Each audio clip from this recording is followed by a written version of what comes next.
Michael Tracey is an independent journalist known for contrarian observations on Twitter that often defy conventional right-left thinking. And he just upped his odds on a President Biden withdrawal to 30%. We were talking about that on social media the other day. In a recent tweet, Tracey wrote, quote, "Yes, a 3-point lead likely puts Trump ahead in the Electoral College, but with the level of Dem hyperventilating going on right now, you'd think Biden had utterly and fatally collapsed. This has him well within the margin of error." Now, Tracey, who was once a correspondent for the Young Turks and a columnist for Vice, now writes at Substack. He's been critical of mainstream media, of aid packages to militaries overseas, of allegations of collusion between Trump and Russia, and he says he doesn't support the Republican or Democratic Party. We actually have that in common.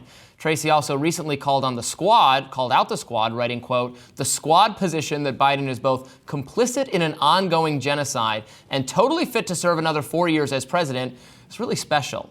So we're going to begin doing a new series here at Rising with more in-depth interviews with social media personalities, people I've interacted with in the past, and people who I think our viewers would benefit from hearing more from. And we're going to kick that off with Michael Tracey, now in studio. Welcome to Rising, Michael. Hello. I guess I should change my title to social media personality. That sounds more dignified. Does that sound? I don't know if that's more than insult journalist or a compliment. More than journalist, yeah. Well, let's start with what you observed about the squad, because I've been saying this too.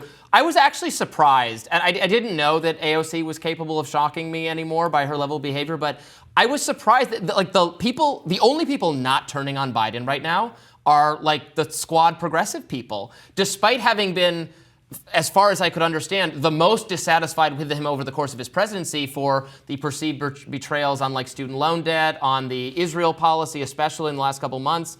But at a time where everyone is calling on Biden to drop out, and not literally everyone, but the pressure is mounting, the AOC people are actually the most loyal. What's going on with that? Well, Bernie Sanders as well. Yeah. Bernie Sanders has been unusually vociferous in defending Biden's continuation in the race. I'm not particularly surprised by it. Basically, the instant that she entered office in 2019, AOC assiduously acclimated to the Democratic leadership structure in the House. She wasn't throwing bombs. She wasn't trying to hinder any kind of conformity within the caucus. She was trying to habituate herself into the mainstream of the party. Because, that's a fairly wise strategy if you want to ascend through the ranks. And she has a safe seat in New York City that probably she could have until she, reaches Dianne Feinstein's age if she wants and croaks in office. Let's hope that doesn't happen anytime soon. Even when she reaches the age at which you run for re-election, when she gets into her 70s and 80s. But by that point, they'll probably be like accustomed to remain in office till like you're 110 or something.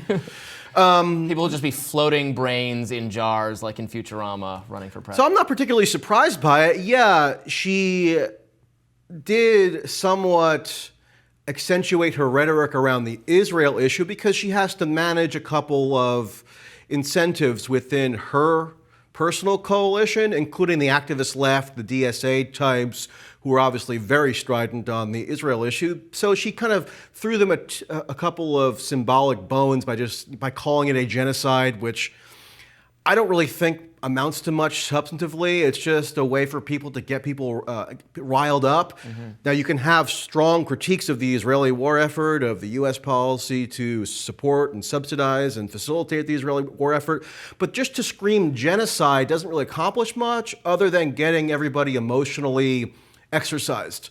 And that's what AOC specializes in. Symbolic displays that convey a certain emotional tenor that don't actually do anything substantively. So the biggest tip-off with respect to her and Biden was a couple of months ago, after AOC came out with her stunning declaration that she considered what was going on in Gaza a genocide. She then appeared for a campaign-style appearance with Joe Biden, where they're wearing the aviator sunglasses together. Senator Ed Markey was there in this little trio selfie that they took. And nobody really thought to think for a second, wait, didn't she just necessarily accuse Joe Biden of facilitating and engineering effectively a genocide? Because who's doing it if not Biden, the one who's supplying all the armaments? But I don't know if AOC doesn't really delve into the issue on that level, or she just has probably a cognitive dissonance that just allows her to maintain uneasy equilibrium among these rival dynamics and coalitional considerations that she has to manage. It makes people think that politics is all theater. That when the representatives yell at each other on the floors of Congress or in oversight hearings or meetings, they get into it, they shout at each other. Cameras are rolling. You got to get your clip for your base, whatever it is. I mean, I've experienced this once. I testified before Congress on on hate crime statistics and how I thought it was going to be bad to create like a new terrorist designation for the so-called white nationalist hate crime type people. And AOC was one of the whole squad was there on the Democratic side. And it's like you get the same question from each person because each person needs that clip of them saying, what are we going to do about terrorists? No matter if it was already asked, because they're not substantively trying to get at any truth. They just need that clip of them to show to their donors and supporters that they're motivated on that issue. Then the cameras stop rolling. It's over. They don't care. It's like totally performative. And that's what I think, and that's probably what most Americans think has largely captured our politics. But that's another great example of the lack of principle. I mean, there are a handful of members of Congress who adhere to some semblance of principle. AOC might in her own mind believe that she's adhering to principle, but if she's questioning you or anybody at a hearing and bloviating about the dangers of terrorism, obviously inflating a threat, and therefore, by extension, advocating for the empowerment of the security state agencies to combat terrorism, because in this circumstance, it's against, the extreme right or domestic terrorists, white nationalists or whatever, but she doesn't have the foresight to realize that that power, once entrenched, could be used against Muslims or some other form of extremists, including left-wing extremists, who maybe should be more inclined to defend. That speaks to just a shallowness or a superficiality that I think is kind of unique to AOC and the squad.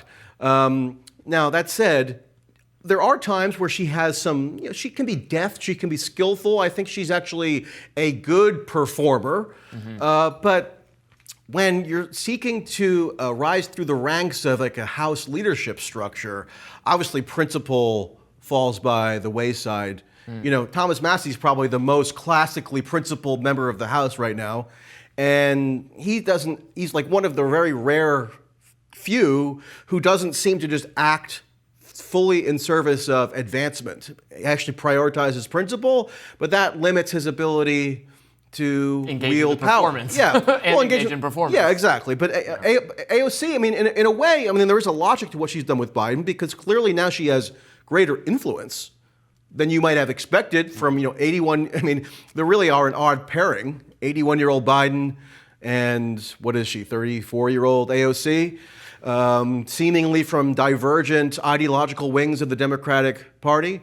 But, if your whole mantra or your whole ethos is just to, coalition build in service of the party, then any principled divergences or any principled tensions can easily be resolved. That's just the politician's way. I mean, the irony with AOC is when she ran in 2018, she at least gave the impression that she was going to be, this thorn in the side of the Democratic establishment, no business as usual. She did very unusually win a primary against a long-established Democratic incumbent, but I don't think she had the kind of baseline principle yet. I mean, she was very young, not that a young person can't have principle, but she didn't really have a whole lot of experience to give anybody confidence that she could endure the pressures that would be upon her as a member of Congress who is seeking to be within the mainframe of a party leadership. There's lots more to come from this conversation. We're going to release the rest of it over the weekend, the full interview there. So if you're enjoying this discussion, make sure to tune in then. We'll continue with the rest of it on the weekend.